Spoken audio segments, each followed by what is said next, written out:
Our next speaker is Sara. She's a longtime teacher and union member and was part of the Workers' World Solidarity delegation to Oklahoma last month when the teachers were striking in that state. Welcome.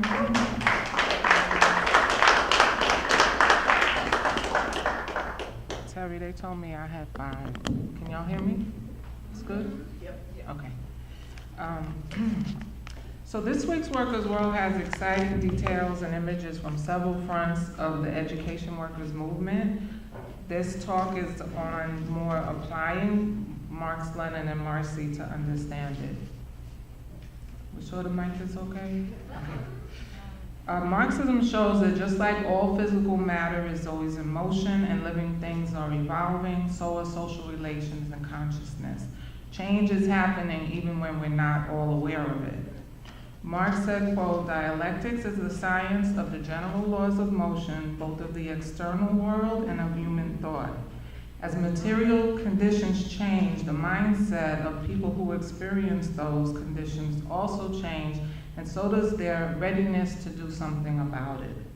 The school workers' rebellion happening this year in Kentucky, Jersey City, I'm gonna name the places you didn't name, Milwaukee, Colorado, Georgia, the school bus workers, Los Angeles, and soon North Carolina and Louisiana, took at least 10 years to reach this level. The media cite the 2008 economic crisis as the start of a series of untenable education cutbacks. Of course, they don't mention that the banks were bailed out right away, or that militarism destroys schools and lives of people everywhere. Puerto Rico is an even sharper battle where the roles of colonialism, austerity bankers, and the state in attacking public schools are impossible to miss, as Christian said, and again, I refer you to the paper this week. Dialectics explains how teachers, other school staff, and students gradually went from being angry about cuts but accepting them to saying, no, we're not gonna take it anymore. That's their literal theme song. We walk out, stick out, strike, shut it down. Dialectics says always do that. Quantitative change, little by little by little, becomes a qualitative change. The school strike wave is happening with some victories, and nobody can pretend it didn't ever happen. We can't go back. Marxism also says bosses get rich off the labor of workers. How does this apply in public schools? A strike is usually a battle by workers to get a larger share of the value they directly produce. When there's a union and collective bargaining, withholding labor empowers this bargaining team to demand more. In the education walkouts, in right-to-work states, where they don't necessarily have everyone in the union, they have to fight the legislator, but the stoppage empowers the battle to force these officials to make capitalists pay taxes towards schools and school worker incomes. The goal here is that a service needed by the entire working class, schools, gets a larger share of the value that the entire worker class produces in the given state. So even a public sector strike is a tug of war over profit, the surplus value taken basically from the families of school children collectively. They may not stop commodity production, but they do challenge the prerogative of private industry to keep every cent. Now, a truly Marxist approach would challenge private ownership itself. For example, in Oklahoma, if indigenous nations and energy workers' unions control the energy industry, they could not only chip into school funding, but decide that fracking is unsafe, pipelines are poison, so let's have wind and solar. The hell with the oil and gas barons, period. Well, the rallies in Oklahoma were not proposing that quite yet, but they demanded a tax on capital gains and gross production and tourism too.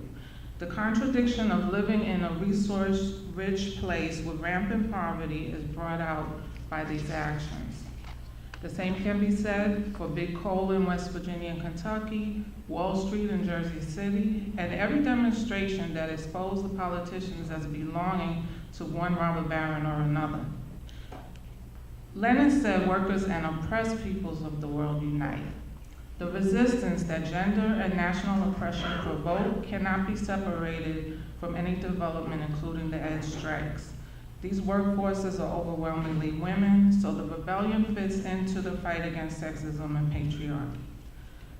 Though the majority of those on the relatively higher paying end of the school jobs are white teachers, and the ruling class wants them to think, well, I look more like my local billionaire than like my students, so that's how I align myself, it doesn't always happen. Their objective position creates an opening for many teachers, even white ones, to catch up to reality the closer they get to the realities of their students' communities.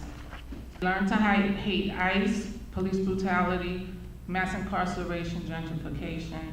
In Oklahoma, for one, they come to appreciate sovereignty every time a school that needs a coach or a new bus gets subsidies from one of the nations. As they work in special education, they confront ableism. As they work with LGBTQ youth, they learn to strive for equality and pride. The protests certainly incorporated the culture and chants of oppressed people, signs that look like memes from Black Twitter, and so on. And the educators in places like Milwaukee and Arizona, 40% African American and 40% Latinx respectively, will be further ahead in raising community demands that overlap with the fight for better schools. I wanted to read from Sam Marcy's book, High Tech Low Pay, but you can get it and go straight to page 73 for what I was going to tell you. The school strike surge is inspiring other workers to believe when we fight, we win. As a national organization, we can do things like have a conference call of those of us in school-related unions. We can plan local solidarity actions for the North Carolina walkout on Wednesday, May 16th. We can get others to wear red for Ed every Wednesday, and let's help promote the struggle as far as it can go. Thanks.